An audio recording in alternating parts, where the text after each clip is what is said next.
আইপিএলের নিলামের ইতিহাস গড়ল ১৩ বছর বয়সী বৈভব সূর্যবংশী। ১,১০,০০,০০০ রুপিতে তাকে কিনে নিয়েছে রাজস্থান রয়্যালস। যেখানে ডেভিড ওয়ার্নারের মতো মারকুটে ব্যাটসম্যান কোনো দল পাননি, সেখানে ১৩ বছরের বৈভব বিক্রি হয়েছে ভিত্তিমূল্য থেকে ৩.৫ গুণ বেশি দামে।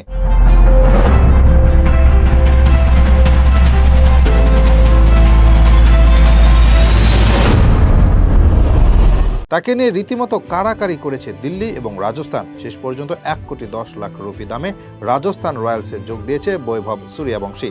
এর মাধ্যমে একাধিক রেকর্ড গড়েছে ১৩ বছরের এই শিশু ব্যাটসম্যান। সবচেয়ে কম বয়সী খেলোয়াড় হিসেবে আইপিএল নিলামে দল পাওয়ার ইতিহাস গড়েছে। একই সাথে সবচেয়ে কম বয়সী খেলোয়াড় হিসেবে তার মূল্য ছাড়িয়েছে ১,০০,০০,০০০ রুপি। ফ্রাঞ্চাইজি ক্রিকেটের ইতিহাসে এমন ঘটনা আগে কখনোই দেখা যায়নি।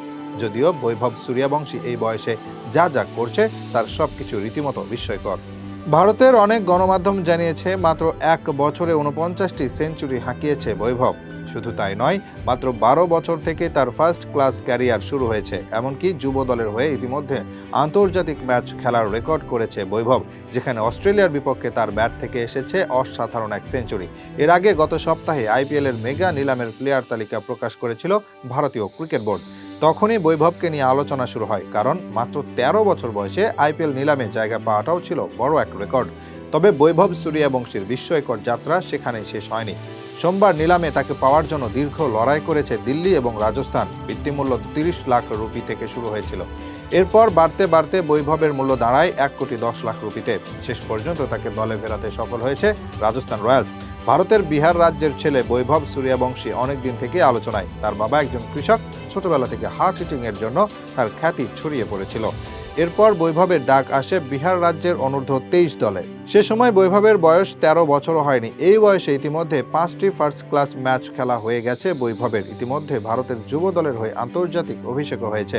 এবার আইপিএল স্কোয়াডে সুযোগ পেলে আরও একটি রেকর্ড গড়বে ১৩ বছরের সূর্যবংশী। সেই সম্ভাবনা তার জন্য ভালোভাবেই রয়েছে। রবিবার থেকে শুরু হওয়া আইপিএলের মেগা নিলামে অংশ নিয়েছিলেন ১৫৫০ ক্রিকেটার। তবে ভারতীয় ক্রিকেট বোর্ড সর্বমোট ৫৭৪ জনকে নিলামের জন্য নির্বাচিত করেছিল। এর মাঝে বাংলাদেশি ক্রিকেটার ছিলেন ১২ জন, যাদের কেউই সুযোগ পাননি।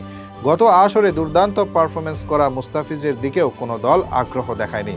এছাড়াও রিশাদের নাম ডাকা হলেও তিনি থেকে গেছেন অবিকৃত। বাকি ক্রিকেটারদের নামই ঘোষণা করা হয়নি। যদিও ধারণা করা হচ্ছে পুরো টুর্নামেন্ট না খেলার কারণে বাংলাদেশিদের দিকে কোনো দল আগ্রহ দেখায়নি। গত আসরেই জাতীয় দলের জন্য আইপিএল ছেড়ে এসেছিলেন মুস্তাফিজ। সেজন্য তার দল চেন্নাই সুপার কিংস বেশ বিপাকে পড়েছিল। শেষ পর্যন্ত চেন্নাই ফাইনালে উঠতে পারেনি।